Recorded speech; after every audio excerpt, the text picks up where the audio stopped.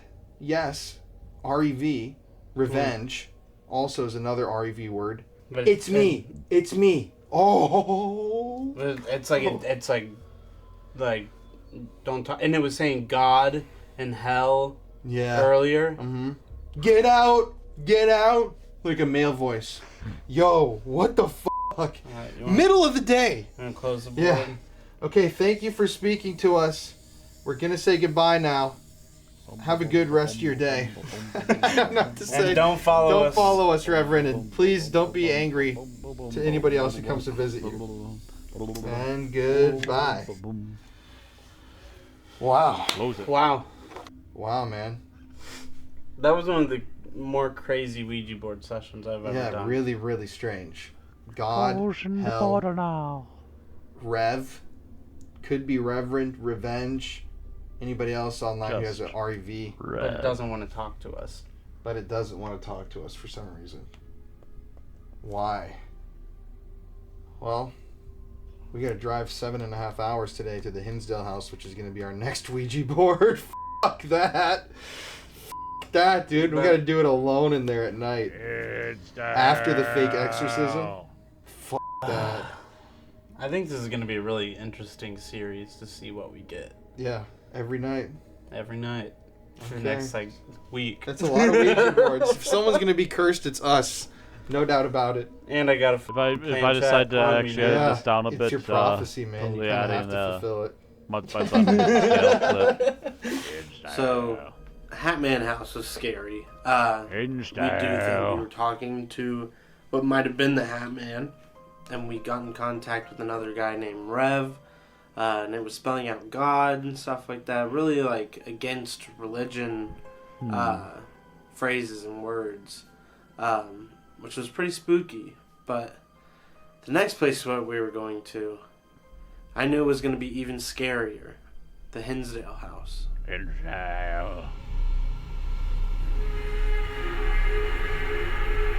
Yeah, this place ain't creepy at all. Looks like our porch. Our porch is pretty nasty. The f*** that camera just tilted. What the f***?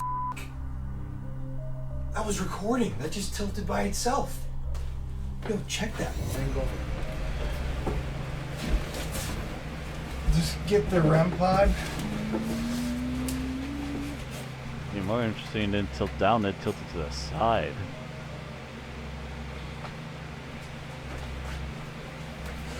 Can you turn the fan off?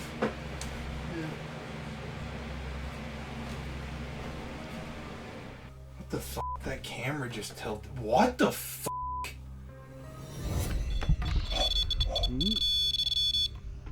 Hello? Alright, so we're finishing up our night at the Hinsdale house right now. You need to go watch that video to see what has happened tonight. I said I didn't want to come into this wild. closet, but here I am. I was seeing a demonic shadow man right here. Whispering behind me. And just watch the video. There's something that's really not good in this closet right now at all. They even Understatement. said it was the devil in the full video, but I mean, even part one of That negative Hinsdale, energy you in that got place is grabbed in this wild. closet, I know. so I know. it's So definitely a heavy place. So we're gonna do the Estes method again while we're doing the Ouija session. let's do it. Let's just get into it. Alright, we're calling out to whoever's here in the Hinsdale house or anybody else who may be around. Please come speak with us. We're opening this portal, Hey, I know this. Mess. but when we close it, you have to return to where you came from. Oh, God. Fly in my ear.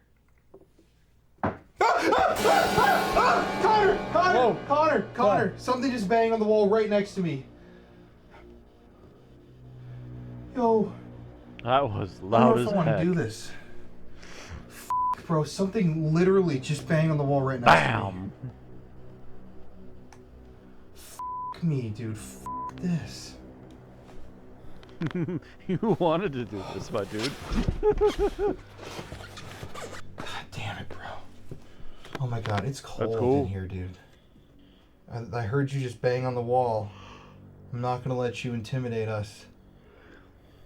Can you spell out I'll your write you name? later that one. Are you sure you don't need to change your pants? Maybe get the brown ones while you're at it. Hey, Hi. You?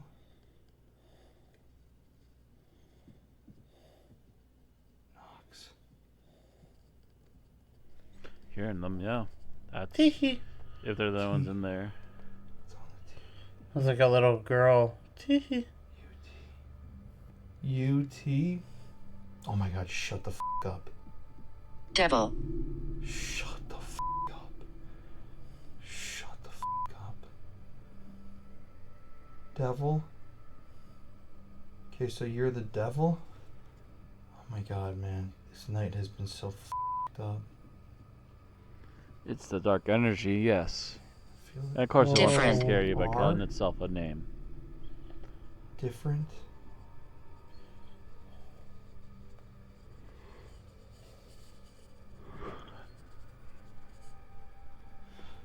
God, my hands are so shaky. We can knock. Oh, shut Oh, the no kidding. We can knock. Shut the fuck up, bro. This is insane. Immediately. Are you?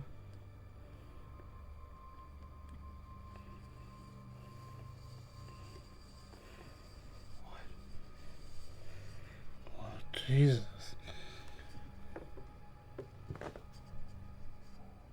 Rupo? R-U-P-O? Okay, can you knock again if you can knock?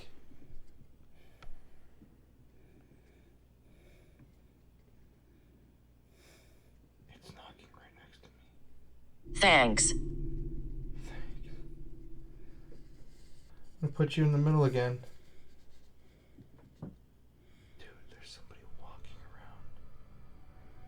But you're the only ones there, aren't you? Okay, what are you going to? Jesus. What is that? N?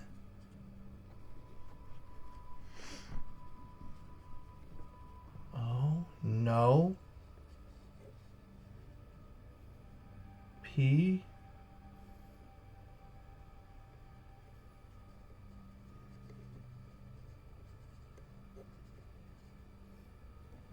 Dude, I swear I just heard the devil. shut the f up. The devil. Don't tell people. Don't tell people. I just said no. Oh, I do believe a package Oh. mine just came. God, it's so cold. Why is it going over here? Why are you going over there? Okay, so you're the devil. I'm gonna go back to the middle. Oh, I guess not. Oh my god. Z. Well. What comes next?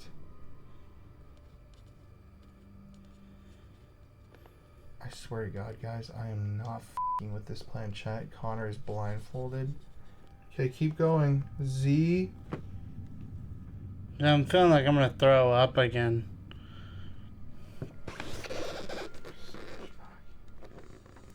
I don't get it. It's going towards. There's so many noises. What do you want?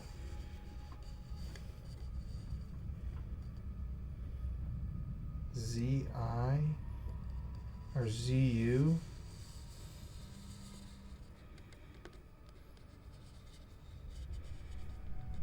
There's scratching in the walls. Z-U-Z? Zug zug. Warm. Or Z-U-Z-U. Zuzu. Is that your name? Heard of that. Zuzu? That was not natural. That or someone's got a very hungry stomach. Why? Yo, yo, yo, yo, yo. What? Yo, What? that. What? That, bro. What? That. What happened? I don't know what the is in this goddamn house, but it just went in the wall right next to us. Hold up, hold up. Coffin. Hold up. One more. Coffin. One more question. Oh, oh, oh, oh, oh, oh. Ooh. They're not touching it. Everything's been there the entire time. Okay.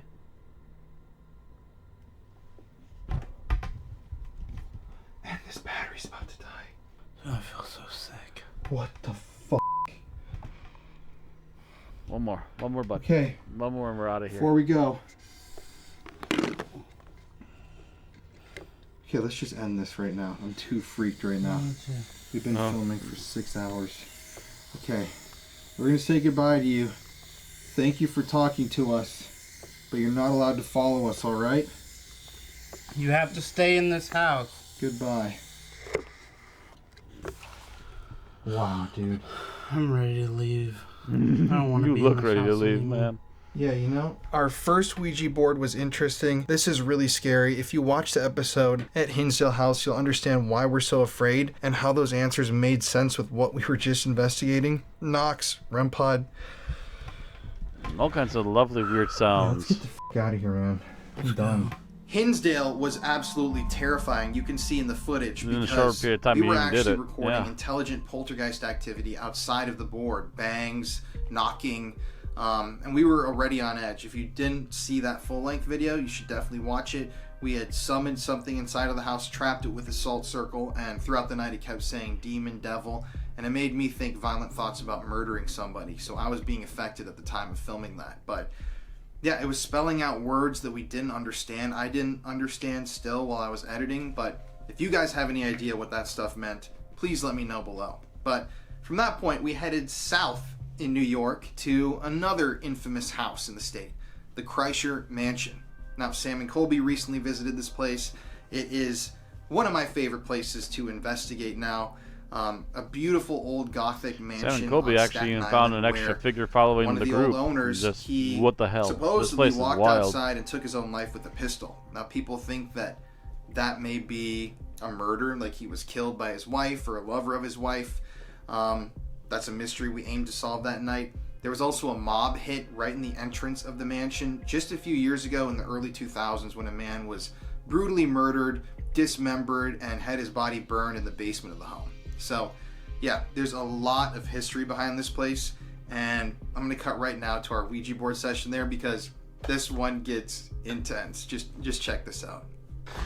So, unfortunately, it looks like when we left Hinsdale House in a hurry, if you haven't seen that video, definitely you should watch what happened with the Ouija board. I think that we left the planchette packed in a suitcase and we didn't put it in the damn box. I'm hoping that's what happened. I'm really hoping we didn't leave the planchette there, but we're improvising. We've got a plastic cup from the Kreischer Mansion. Original piece of fine china. And we're gonna do it like this. You ready? Use what Okay. you gotta use, my man. To whoever's here in the house, we are welcoming Little you Destiny, tonight. turn. Show us to the come lesson that speak we with should us. learn.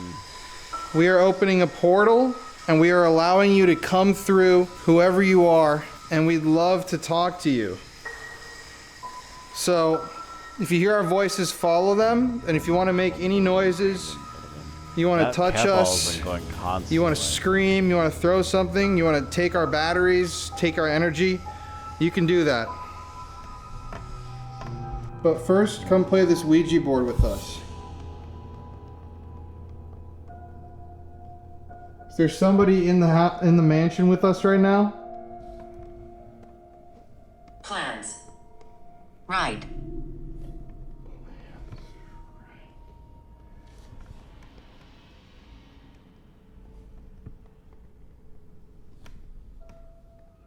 Oh, I feel cold. That ball is still just going nonstop. Oh, did it finally stop? Charles Kreischer, Balthazar.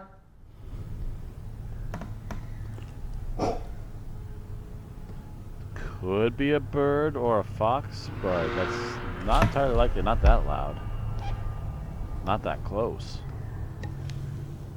Yeesh. Was that a little girl screaming? That's what it sounded like.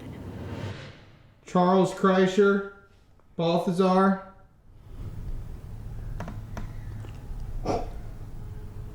Again, I know of some animals that can make a similar sounding scream, but that's eerie and some messed up timing.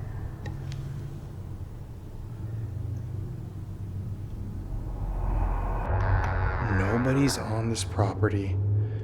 It's a Monday night at 1 a.m. So there's no rational explanation for what Nobody we should just be around, heard. that's for darn sure. It could be an animal, but what's the likelihood of it staying around and doing that just at that My time? life ended fast. Hi. My life ended fast. What? Is that Ron or Rob? Rob.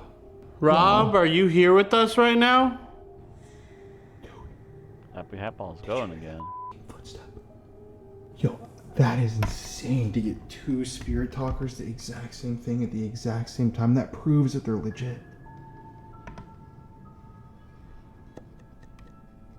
I move things.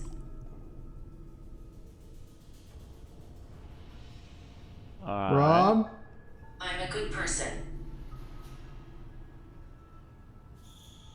Sure. Seems like it's almost on yes.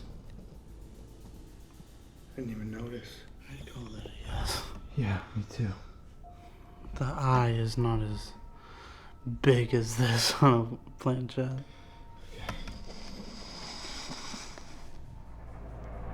Is the Kreischer family here still?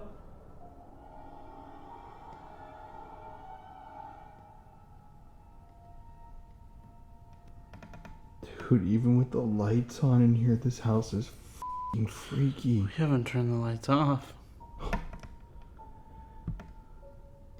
We can't even figure out how to turn the lights off. I do feel this slightly moving. Mildred. Oh my god. The exact same time, Patience What was the and woman's Mildred. name upstairs? I can't remember. Dude, what the f*** is going on with these spirit talkers? The exact same time they Scaring the hit? shit out of me. That scared the hell out of me. I've never seen them both hit at the exact same Those moment. keep hitting at almost the same time, but sometimes the If same you see any of slightly our different lights stuff. in this room, you can go up and That touch cat them. ball really does not want to stop. And it's not like they're really moving or anything. You have to tap those things pretty good. Oh, I thought I just saw. Question. Head shoot. What's your question? I have no regrets. Do you? B. Keep pushing on this, whoever you are. If there isn't, Brown. It's one letter from my last name. if there's B. anybody. It just said B on the Ouija board, and then Brown. That's kind of weird, isn't it? If there's anybody here in the house with us, can you come into this room? Love to see you flicker those lights again. Doorway. Come into this room, doorway. Yes, if you're standing in the doorway, why don't you show us that you're here and come in here?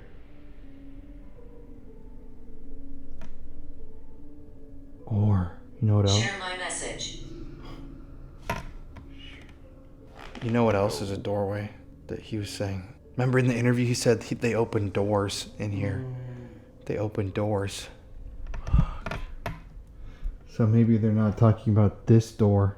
They're talking about this one. It's f***ing creepy. Are you talking about the mirror? Is the mirror a portal?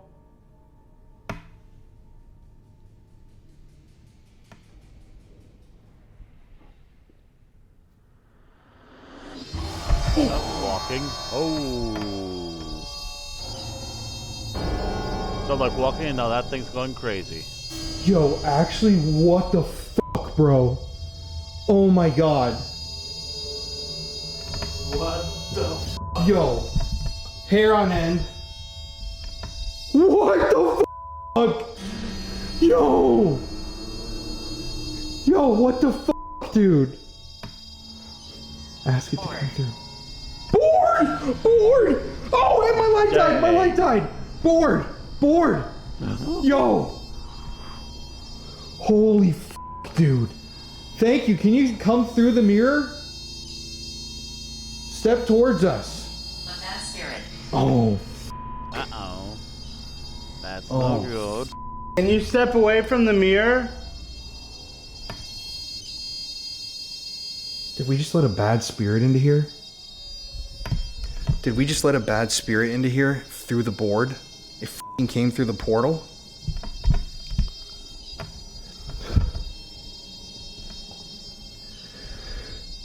Yo, that's actually crazy. That's The very moment that we stop using the Ouija board too, it says board, come back to it. Do you not like us using this board?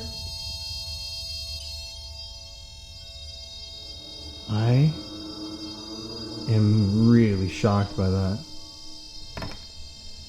And the light died. It's going even harder now.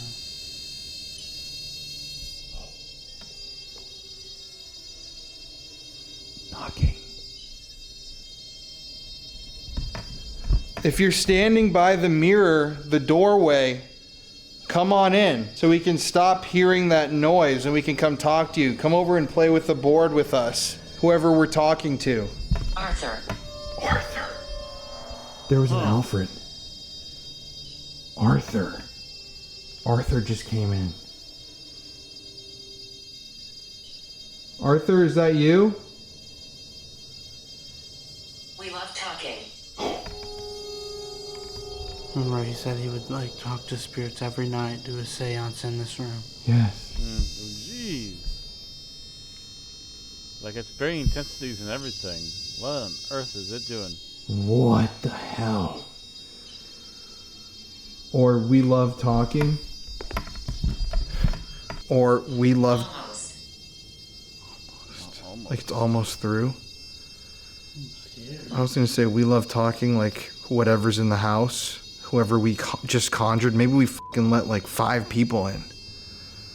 Okay, if you're almost through, you gotta stop and come over.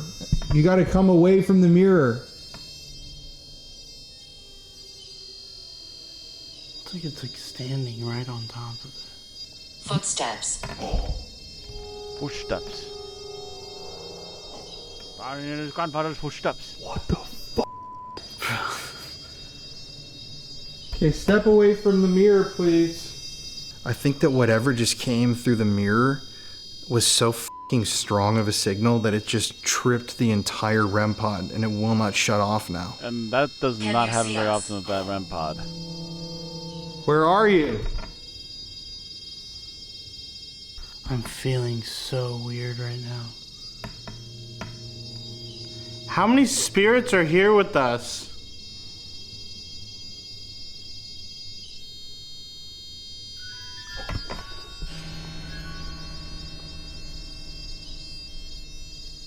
Shut the fuck up, dude. Whoa. That's You a should lot dig all at here. once. You should dig here? Beside. Where are you? Beside? They're beside us in that Okay, room you and your through the weird, doorway? creepy music sounds. Are you out in the hallway? What do you do?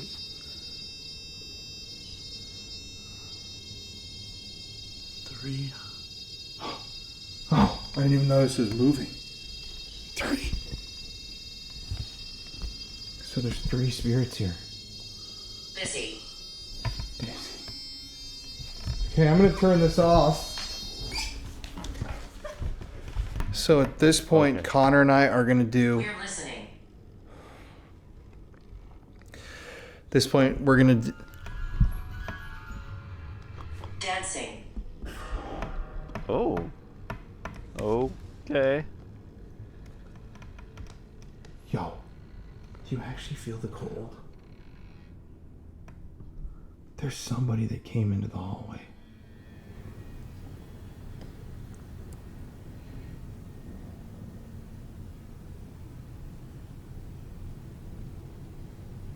I'm hearing like shuffling.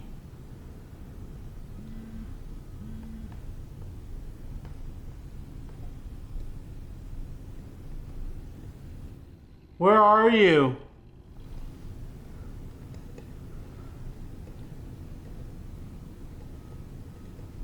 Is this a member of the Kreischer family?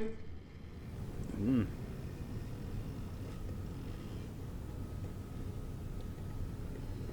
it's not. No, it's not. Who is it then?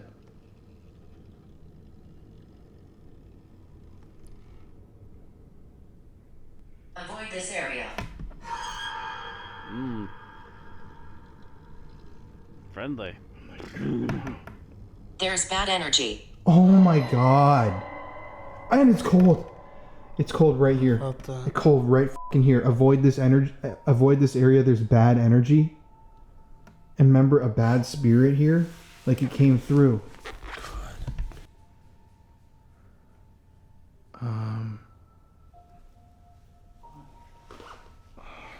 I don't know if this caught it. I swear to God, I just saw a flash. Ooh.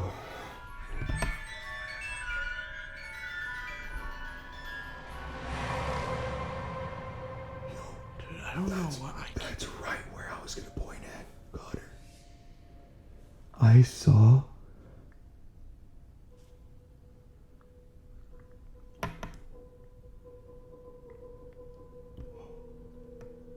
Footsteps.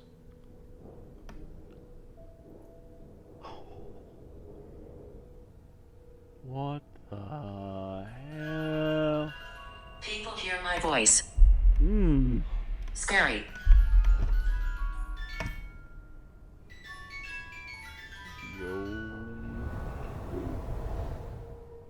What the hell is that?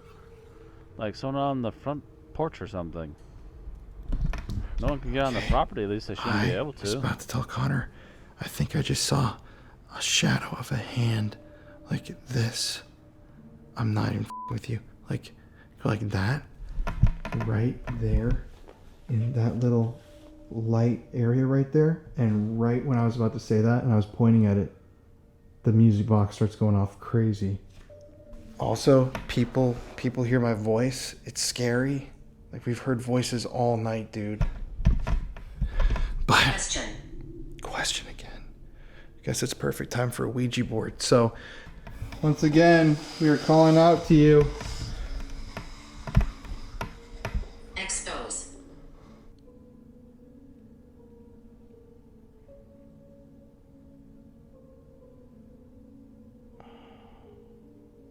Expose I what? can't tell if I'm really seeing what I'm seeing. What is it? Shadows, dude. Straight up shadows. Like on the doorway and in the mirror. Appear. Yo. I seriously keep seeing f***ing shadows. Is there somebody outside of the room? Look at my skull pitch. Oh, lordy. Ooh. And believe me, folks, my scalp is not itchy. That if there's one part of my body that gets clean more than the rest of it, it's that spot. And maybe my hands. And, you know, the usuals. I just heard another cry. Me too. Can you make a noise and let us know where you are? On.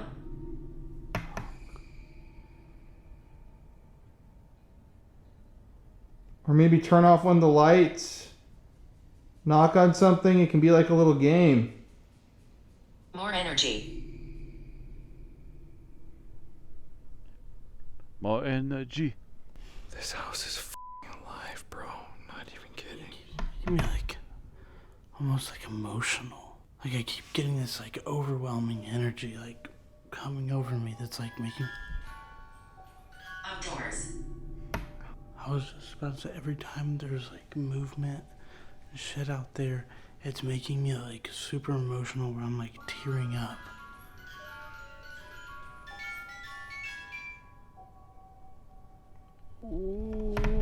Is that you that's making me...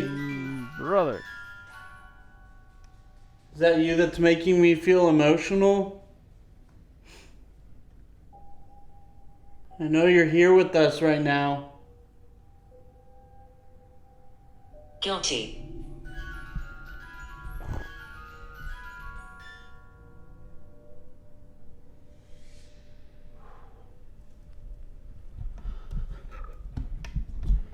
This place is f***ing haunted. There is no doubt. Oh, you're talking about an emotion you're feeling? Sadness? Guilty. It's trying to make you feel guilty. Who is this that I'm speaking to?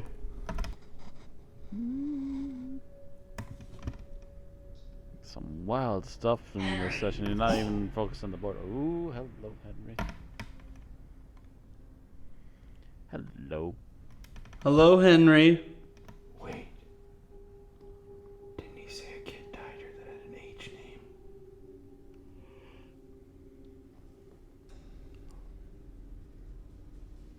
Henry? Is that you? You can push this little cup. And we'll listen to you.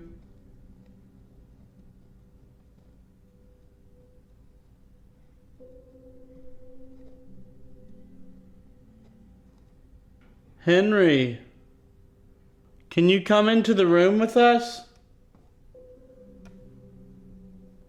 We want to have a conversation with you. I want to introduce myself. My name's Connor. And my name is Colin. We're friendly. We don't want to hurt you. We don't want to scare you. We just want to be your friend. Is that okay? Go. Okay.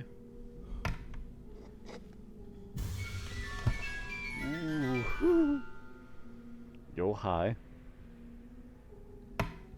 What the f? Yeah, how far are we in here? 28 minutes. Hour 28. Half hour yet. At first, I feel like it was moving vertically, and then it went down. First, do you feel that change though? Like dead ass serious? Mm-hmm. I'm upset. It's just remember I asked, is that okay? And it started going up to like it was yes. And it was like something else came in and was like, Yeah, it took it. pulled it back. No, it's not okay. And then go. Mental. Yo, Connor. Henry, where are you? I don't know if this is Henry.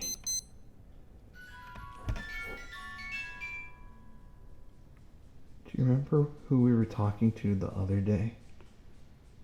The Reverend. Rev. You know what it looks like it's almost gone to? R-E. We did just open a portal at the beginning of this session that was in the other video where we said any spirit could come through. And then it said a bad We are spirit. watching you. Is this Rev?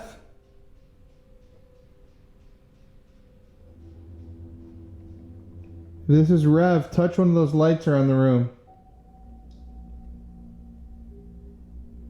Really grab one. I'm standing right here.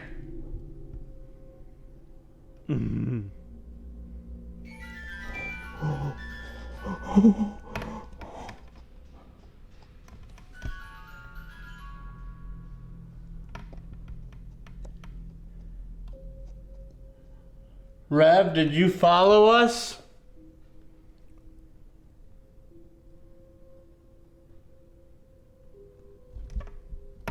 Rev, now that we have you here, let me just ask. What are you?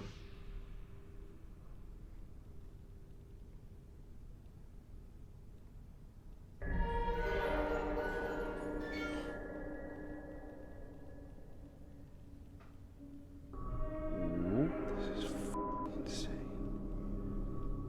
Keep pushing.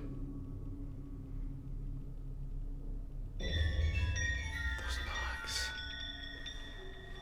I keep thinking I'm seeing things.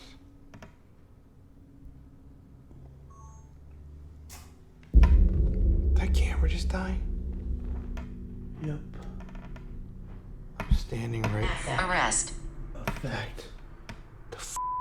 No, we've only been filming for like 40 minutes. Rev. Okay, I asked what it is. It said, what is that, C? I can't really tell because we don't have a proper planchette.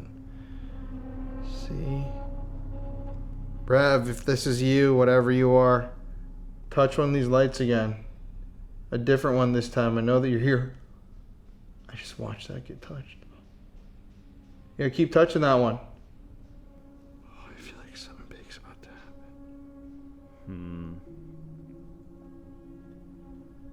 Grab it, Rev. Or Henry. Henry?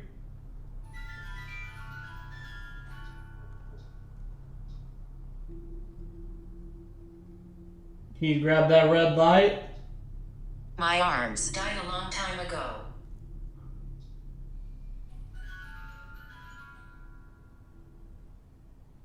C-O. What are you? C-O.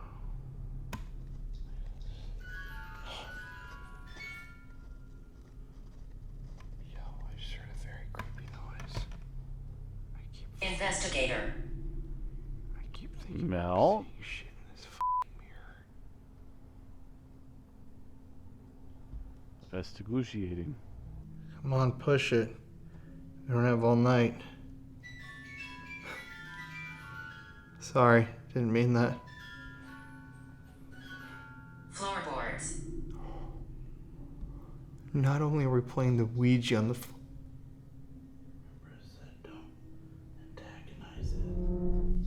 I guess, yeah, it could be Cook. Or Al. What are you, Cook?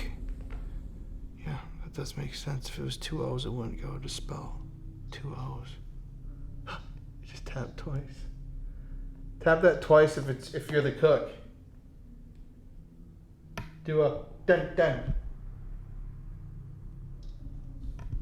If you tap it twice.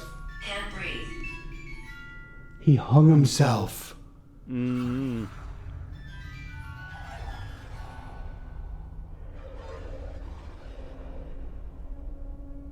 Mm-mm.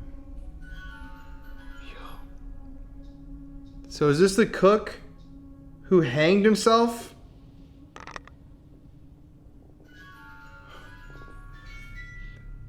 Can you tap it twice like this? Fast, if that's you. All right, we're gonna end this session. No, I can. We're gonna end the session right now, but you can still come through. We still want to talk, but we're closing the portal for now. Whoever's in here can talk to us still. Okay, and Goodbye. goodbye. Answer. Answer. Whoa, that's weird.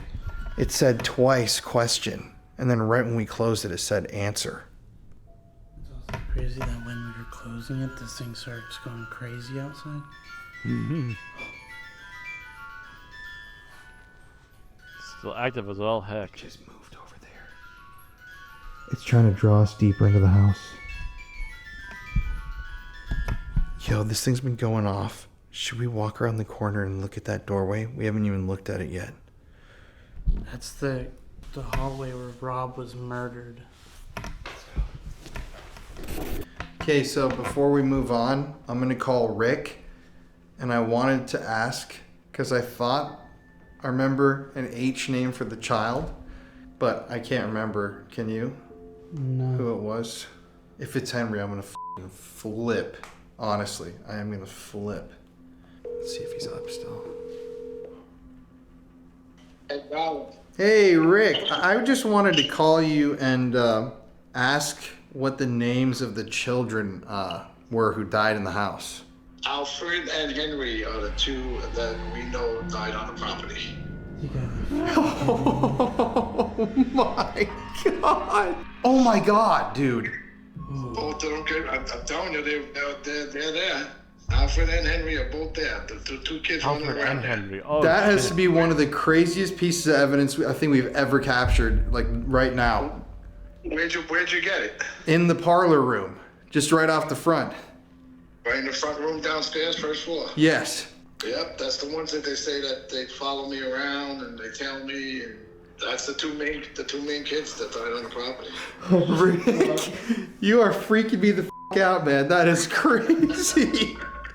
That was great stuff. Boys Great are stuff. there. Before I'll let you go, but do you know by chance how they died? Disease, I believe. I don't know if both of them or one of them. Well, It used to be like it was a disease in the 1800s that a lot of kids died from. I believe it was some kind of disease. Yellow fever, tuberculosis, something like Something that. like that, yes. Well, we'll ask some questions and try to figure out even more, but I'll let you get going. I just want you to know how crazy that is. Also, the big mirror is The definitely a names, portal. I love it. Yeah. You tell me if you find out before me how they passed away. They might tell you right. first. Well, we are going to try. Okay. Wow. Thank you, Rick. Appreciate You it. got it. All right, bye. Bro. Holy what the what the what the absolute Henry. Because I thought I remembered like him talking about a kid named Henry, and that's why Me too. I kept emphasizing on it, but I didn't know for sure. I remember during the tour that the guy was giving us that there was something with like a HK kid name. Mm-hmm. And so when I heard Henry, I wanted to like make sure that that's what it was, but like I felt like that is what the kid's name was. And now we know for a fact that was what the kid's name was that died here on the property. The kids want to play. And it's crazy. You've gotten here before, like a kid saying, I want to be your friend. Yes. In the attic where they were locked up. There's tons of devices going off. This is mental. It's like I've been saying the whole time we've been here that it's like I'm hearing like a child talking like all around me, like a child crying upstairs. Like it doesn't sound like heavy footsteps either. It feels more like childlike footsteps upstairs as well. Well, okay, let's pack our shit up. Let's go upstairs because they're here. They're here. They're here. That's weird. They're talking. That we both started doing that. I know, what the fuck's up? I gotta get away from you, man. I've been around you too. So we're going to take a break from the investigating right now and flash back to 2018. I filmed this video back in 2018, and this is really interesting and fits perfectly here. So in this next clip, we're going to be given a tour by a man named Brandon Hodge. He belongs to the same Talking Board Historic Society as the guy in our first Ouija museum tour. And Brandon has one of the world's largest Ouija board and spirit communication device collections. So on that day in 2018, he allowed us to come into his home, film his collection. He gave us an extremely interesting tour about the history of these devices, and some of his stuff is just incredibly rare and unique. And yeah, this is really interesting. So let's cut to that right now. And also, I'm going to look really young and a lot fitter and a lot different, so don't mind that. Babyface boy. Yeah, let's cut back to that now. About 5 years ago. We're now here at Brandon's house.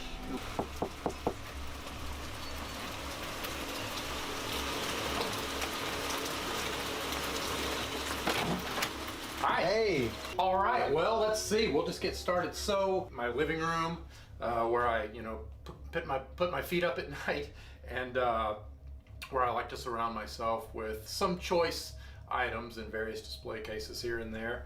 A little bit of a mismatch here. I like to represent different aspects of my collection just here in sort of this opening case to give people an idea of what they're sort of getting into.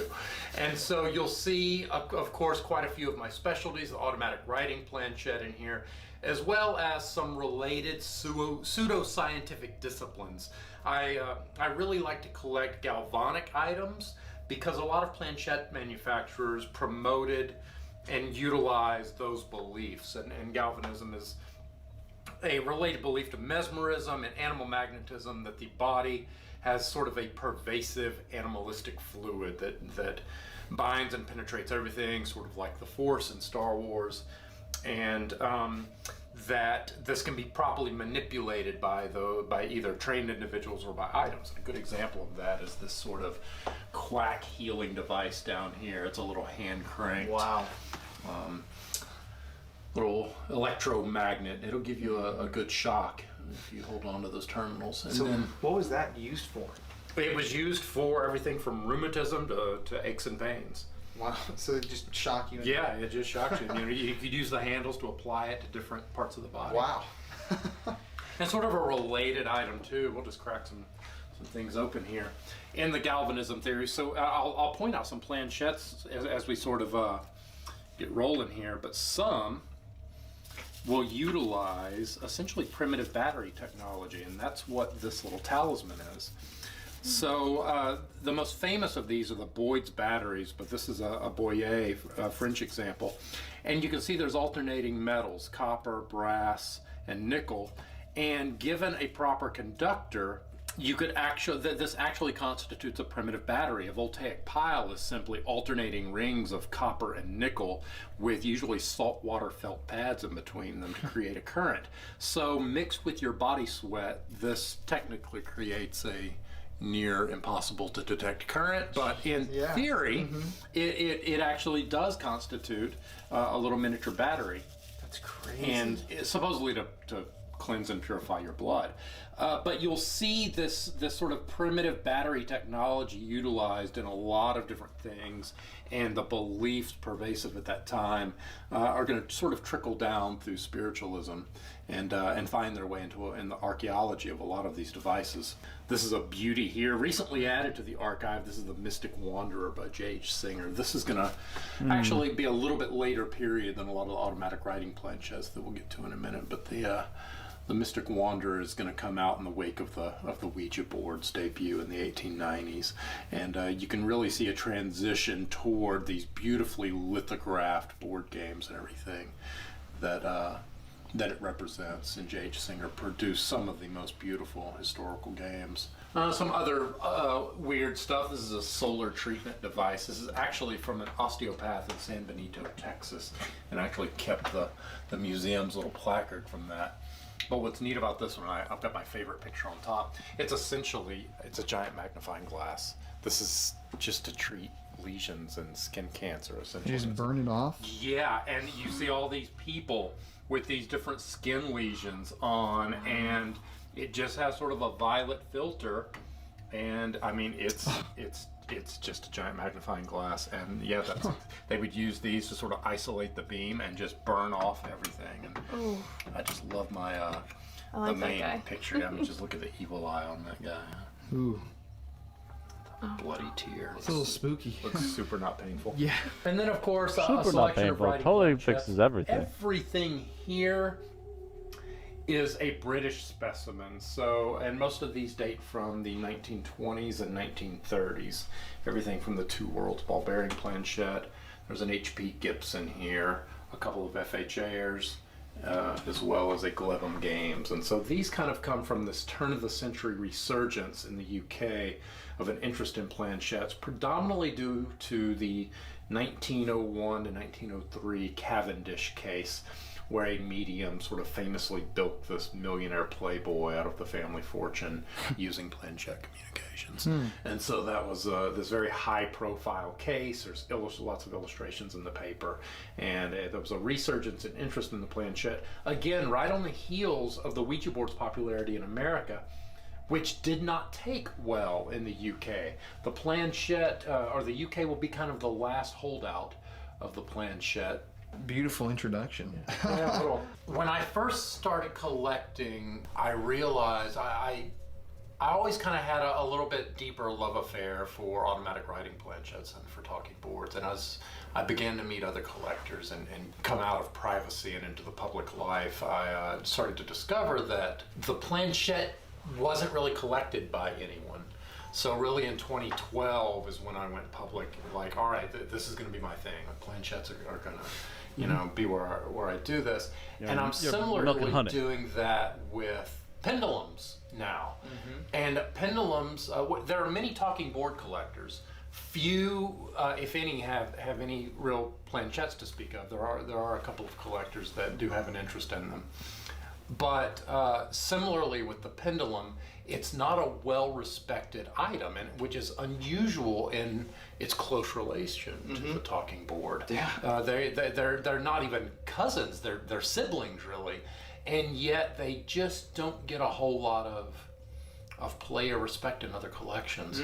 And so a lot of my more recent editions have been sort of plundering European auction houses for all of these various pendulums and such. A good example is this one here to the upper left. This is the Scripto pendulum. It's actually an automatic writing pendulum. And so, you would dip this in ink and it would, it would begin to produce writing and different shapes and pictures, and there were guides to interpreting the different shapes and everything that it would produce. Wow. You've got sort of a selection of Qiantung, This which guy is here says it's just scribbling and then we messed it up. fortune-telling device, marketed as Chinese fortune-telling sticks. And what you do is you shake these until one stick really, sticks out and differentiates itself. And this I think the guy's just Japanese pulled have out something one, like you would match this the for numbers various that you things put too. inside. See what your fortune is. It's not always the top one. Oftentimes they sort of creep out from the bottom too. Like that. You go, oh yeah, 58. I've never even heard of something like that. It's Yeah, crazy. That's cool. A good visual here. Booklet. Jim. Ooh. Let's see, 58. Let's see, 58. What's there? A day for fun and jollity. Good for all frivolity. Your fortune. Guard your tongue with everyone, or secrets you'll betray. That means to you both wealth and fame, if you don't give them away. You have many friends, but there is one envious of your happiness. Wish for something better for your happiness. In the same way that an automatic writing planchette would harness automatic writing. You can automatic write without a planchette. You can just use your hand, and you would sort of go into a trance. And this is a technique even modern psychologists use with their subjects to often tap into the subconscious mind to get information hidden there. In the same way that the planchette harnesses that mode of spirit communication, or that mode of mediumship, so too does the spirit trumpet harness what we would call voice mediumship or trance mediumship. And it enables the medium to transmit the whispered voices of spirits from trance and transmit that across the table. It was often believed that the spirits didn't have what I call the ectoplasmic fortitude to really properly manipulate your vocals in a way that you could speak out to a room. It manifested as a whisper, and so they often needed to be amplified with these.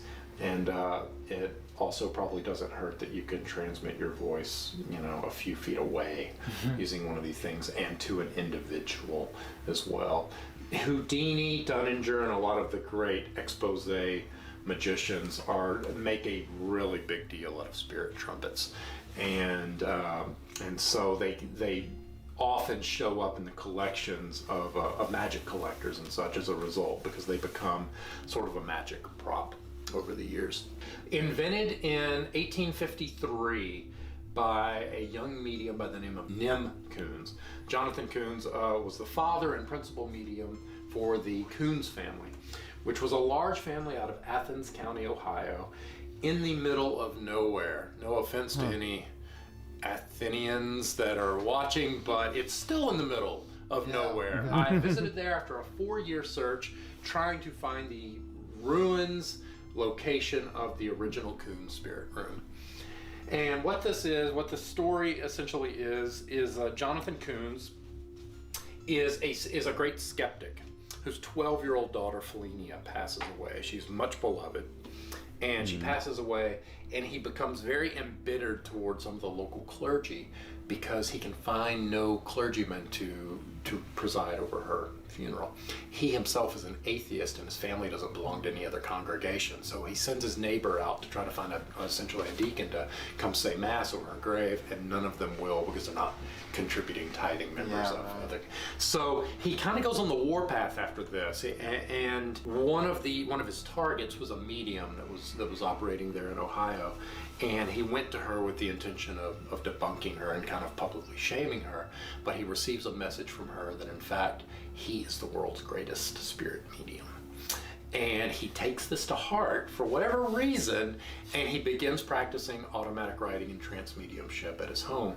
And the spirits give him a set of instructions, and those instructions are for the construction of what they call a spiritual machine. And it, again, another callback to galvanism, essentially they tasked him, they gave him blueprints for essentially a giant tabletop battery. It has all these alternating plates of copper and nickel, these dove-shaped plates, all these, this like framework with these glass knobs and contraptions and wires and all kinds of insulators and weird glass knobs and bells and things all over this table. And the purpose of this machine was to charge the atmosphere of the room to allow the spirits to manifest. Ooh. Now, before that, seances were trance mediumship. You would go and someone would go into a trance and speak with the spirits, or rapping mediumship in the style of the Fox Sisters, which gets its birth in 1848. And in that case, you'd go listen to a medium and they would produce, raps and knocks to communicate in a binary manner with the spirits. This is the first time that spirits will actually manifest physically believe that is the first place that they manifest physically. And so tens of thousands of people flock to this spirit room that was specially built to house this spiritual battery.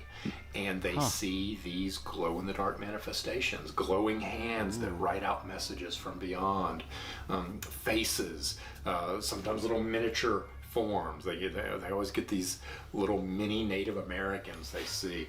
But the glowing hands, typically a seance there would begin with Jonathan Coons playing on his fiddle, and the room was festooned. And we're talking just like a 14 by 14 foot little log cabin, but totally dark. You know, the table, the weird battery table sits at the head of the room. He'd begin playing his fiddle, and then these drums would sound to announce the spirit guide, King One, and that would later become John King, the famous buccaneer. The spirits would arrive, and they would begin taking up the instruments that were hanging all about the room and begin playing along to Jonathan Coons' spirit fiddle.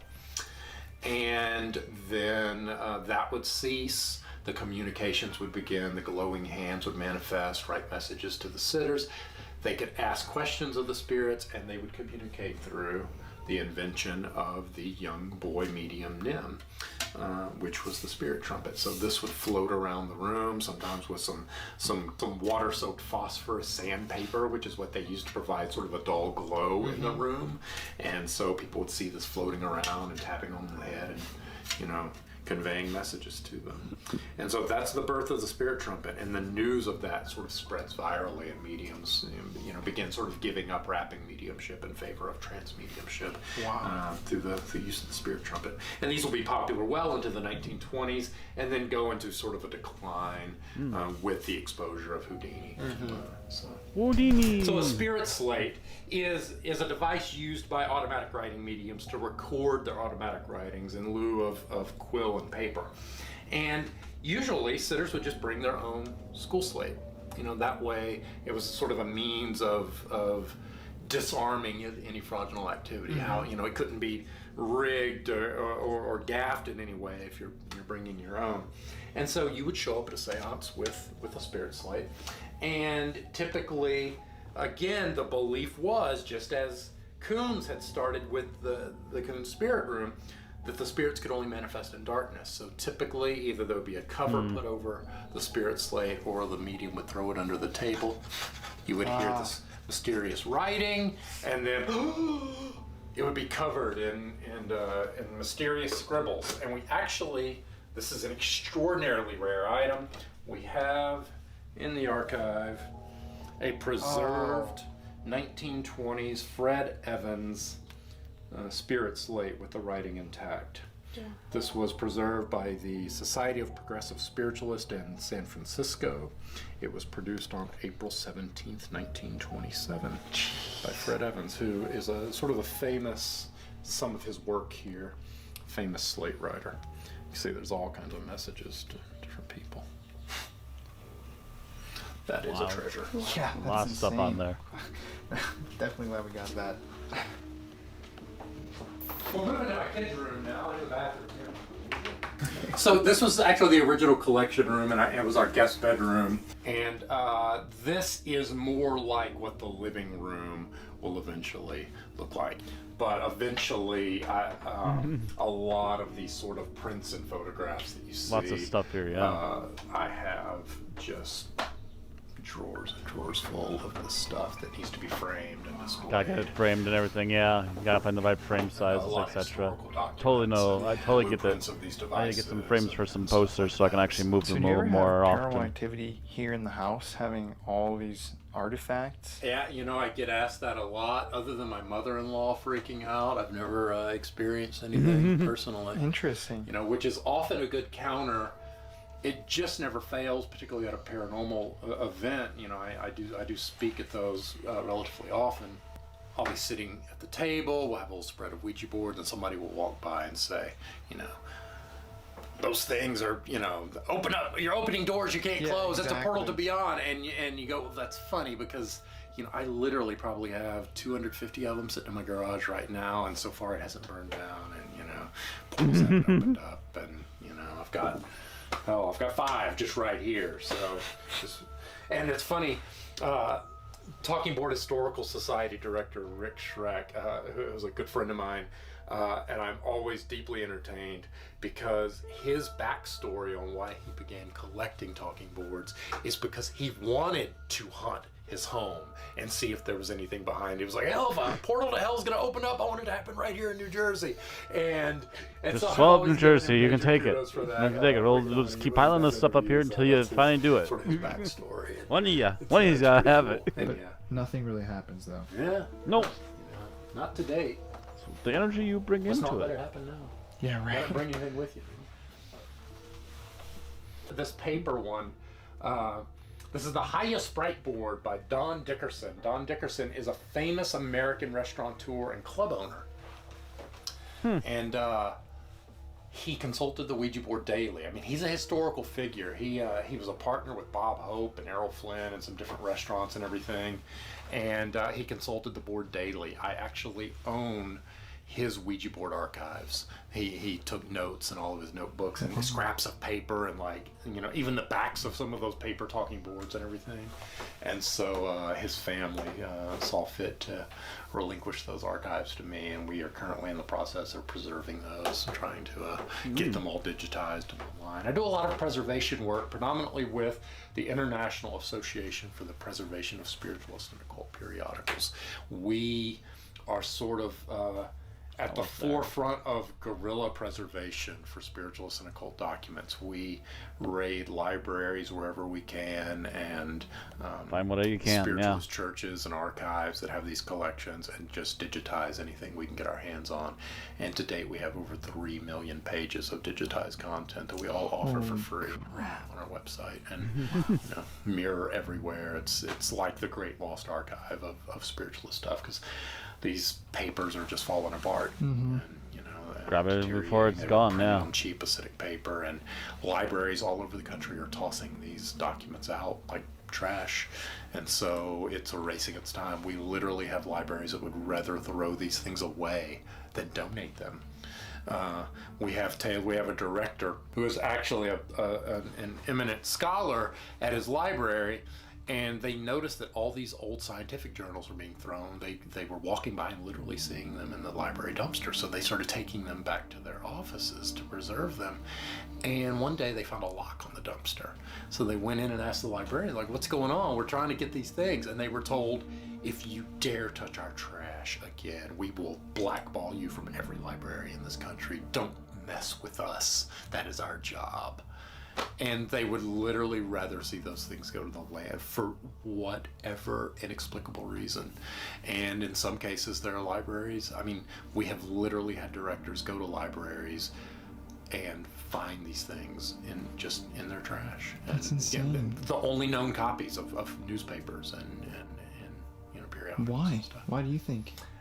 No, I don't know if it's that they think this is a dead branch of research history or what. I just don't know. It's bizarre. It's bizarre. It's perplexing. So yeah, a few cool treasures in this case here. Again, another sort of mishmash, but we have here 3 extraordinarily rare items. I think we're... Well, before he gets to his rare items, I will say it is time for today. So we will continue this tomorrow, and we'll get the last half of the Paranormal Files Ouija board special. I have to say, some interesting stuff so far. There's some very interesting history, but also some very interesting interactions at the first 2 places they visited so far. So, three places they visited so far. So I'm interested in seeing what the rest of the interactions they get from this is, and what's more of the other stuff they tested out with it becomes. But that's going to be it for now. Thank you all very much for watching. Hope you all enjoy. And I will be trying to release this later this evening after I'm done at work. So thank you again for watching, and I will see you again tomorrow night. See you all next time, and pleasant dreams.